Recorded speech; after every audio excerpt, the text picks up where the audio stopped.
Oklahoma Republicans call themselves fiscal conservatives. Their votes and your mortgage say otherwise. Kevin Hern and Oklahoma's Republican delegation voted to borrow trillions for tax cuts.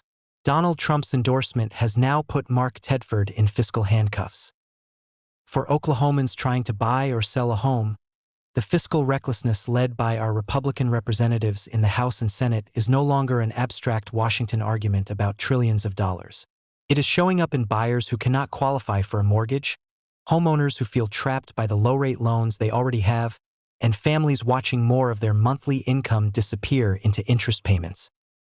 Mortgage rates have many causes, including inflation, Federal Reserve policy, energy prices, and international events. Congress does not set them directly, but Congress decides whether to relieve pressure on long-term borrowing costs or add to it by borrowing trillions more. Kevin Hern, Josh Burchine, Frank Lucas, Tom Cole, and Stephanie Bice voted for the bill in the House. James Lankford and Markwayne Mullin voted for it in the Senate.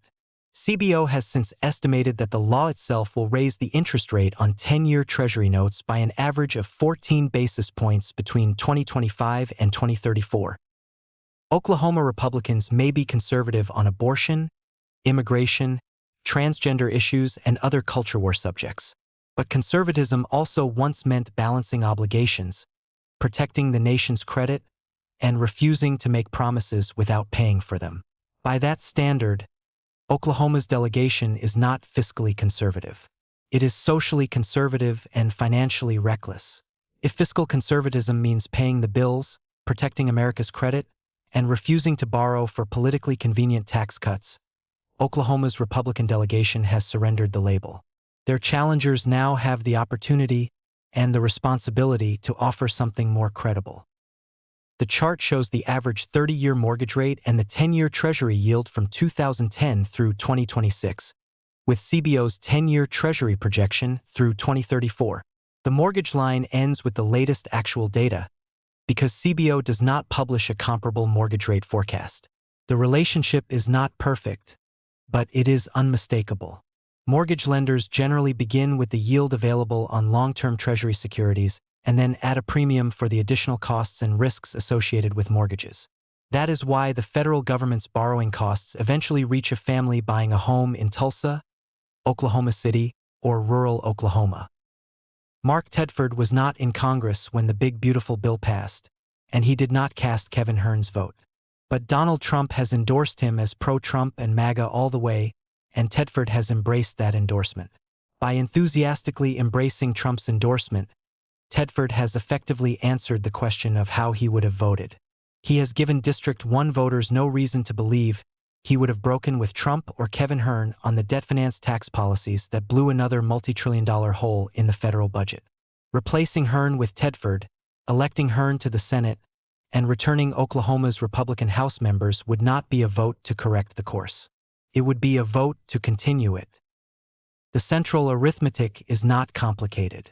The Congressional Budget Office estimated that the big beautiful bill would reduce federal spending by approximately $1.1 trillion over 10 years.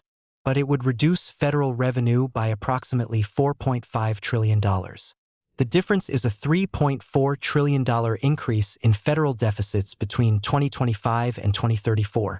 If a family reduces its expenses by $1,100 but also gives up $4,500 in income, no banker calls that fiscal discipline. The family has created a $3,400 hole in its budget and must borrow to fill it. This is personal for me because I voted for Kevin Hern when he first ran for Congress.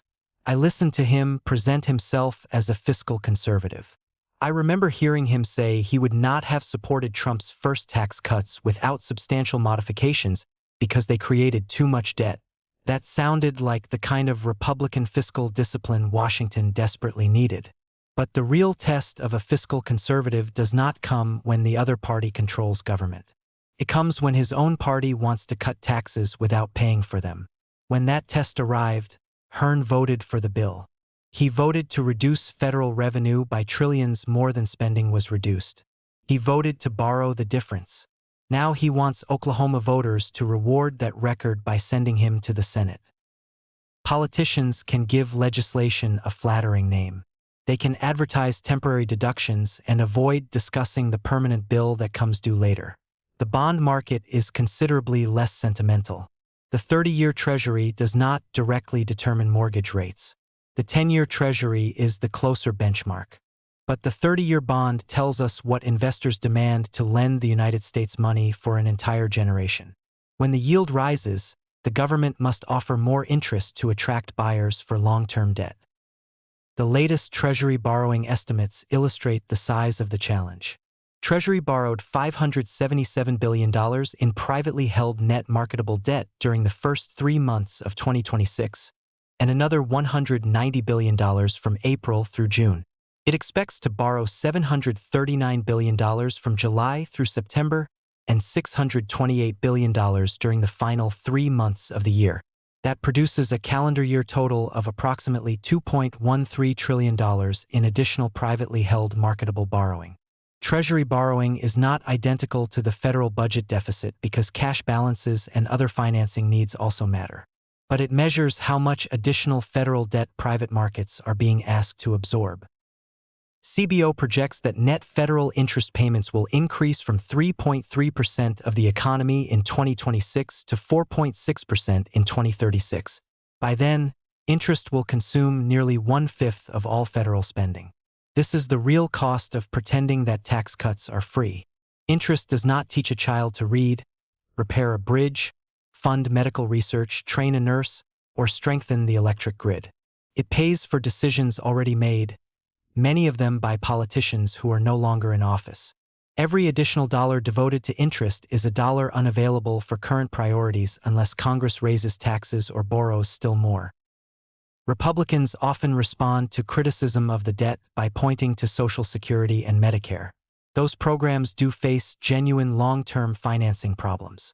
Pretending otherwise would be no more responsible than pretending tax cuts pay for themselves.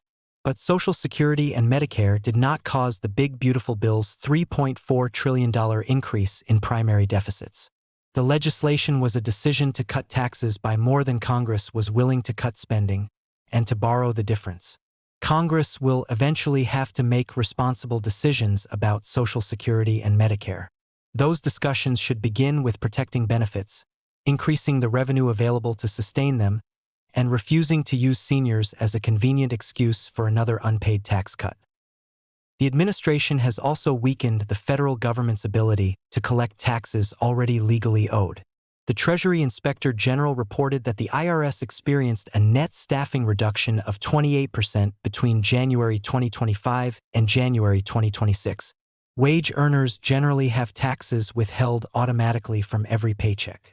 Wealthy individuals, large partnerships, and multinational corporations often have much more complicated returns that require experienced auditors to determine whether the correct amount was paid. Reducing enforcement does not officially change anyone's tax rate. It makes it more likely that complex noncompliance and tax fraud will go undetected.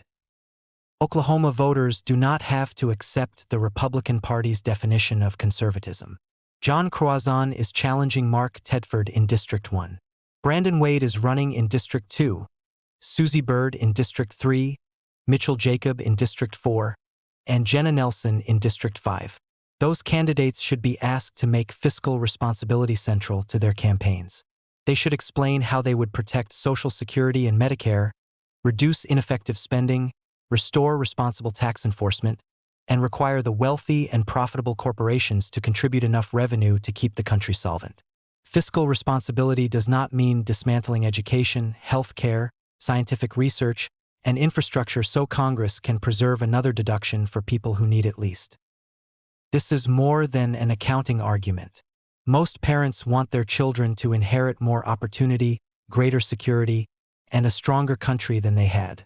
Responsible people plant trees even when they know they may never live long enough to sit beneath the shade. Washington's Republican leadership is doing the reverse. It is borrowing against the grove, selling the lumber today, and leaving our children and grandchildren the interest bill. That may be socially conservative. It may be politically convenient, but it is not fiscally conservative. Follow the money at wlangdon.substack.com.